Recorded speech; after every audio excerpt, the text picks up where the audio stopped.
తెలంగాణ ప్రాంత రాజకీయ నాయకుడు ఇతను.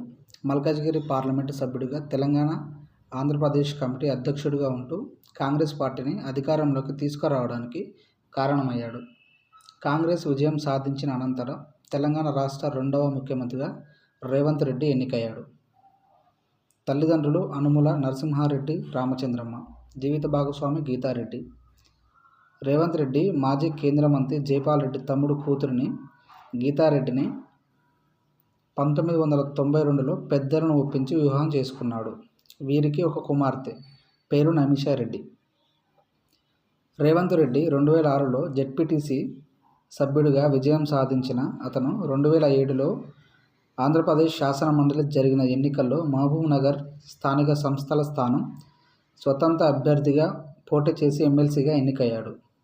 ఆయన తర్వాత తెలుగుదేశం పార్టీలో చేరి 2009లో జరిగిన అసెంబ్లీ ఎన్నికల్లో కొడంగల్ నుంచి పోటీ చేసి కాంగ్రెస్ అభ్యర్థి రావులపల్లి గురునాథ్ రెడ్డిపై 14,694 ఓట్ల మెజారిటీతో గెలిచి తొలిసారిగా ఎమ్మెల్యే శాసనమండలికి ఎన్నికయ్యాడు.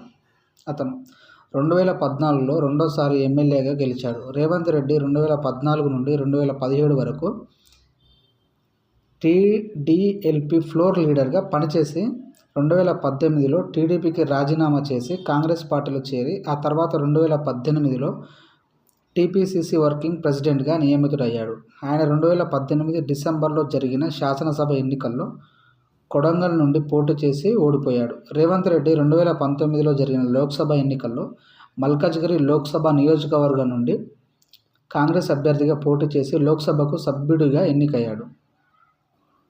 ఆయన 2021 జూన్ 26న తెలంగాణ పీసీసీ అధ్యక్షుడిగా నియమితుడయ్యాడు. 2021 జూలై 7న తెలంగాణ రాష్ట్ర కాంగ్రెస్ వ్యవహారాల ఇన్ఛార్జి మాణిక్యం ఠాగూర్ సమక్షంలో అధ్యక్షుడిగా ప్రమాణ స్వీకారం చేశాడు.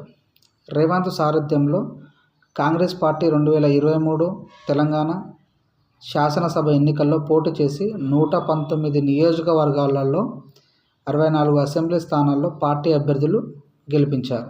రేవంత్ రెడ్డి 2023లో కొడంగల్, కామారెడ్డి నియోజకవర్గాల్లో పోటీ చేసి కామారెడ్డిలో ఓటమి పాలై కొడంగల్ నియోజకవర్గం నుంచి ఎమ్మెల్యేగా గెలిచాడు.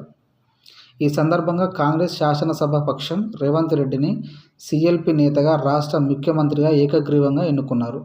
2023 డిసెంబర్ 7 నాడు తెలంగాణ రాష్ట్ర ముఖ్యమంత్రిగా రేవంత్ రెడ్డి ప్రమాణ స్వీకారం చేశాడు. రేవంత్ రెడ్డి చాలా గొప్ప వ్యక్తి, ఏదైనా సూటిగా మాట్లాడగలిగేటువంటి వ్యక్తి. ఒక జెడ్పీటీసీ స్థాయి నుండి తెలంగాణ స్టేట్ సీఎంగా ఎదగడానికి చాలా ఇన్స్పైరమైనటువంటి స్టోరీ. వ్యక్తిగతంగా ఆయన ఎంతమంది అవమానించినా ఏం చేసినా కూడా ఇలా గెలిచి అవన్నీ అనగదొక్కుని నిలబడ్డంటే Revanth Reddy is a great leader. Okay.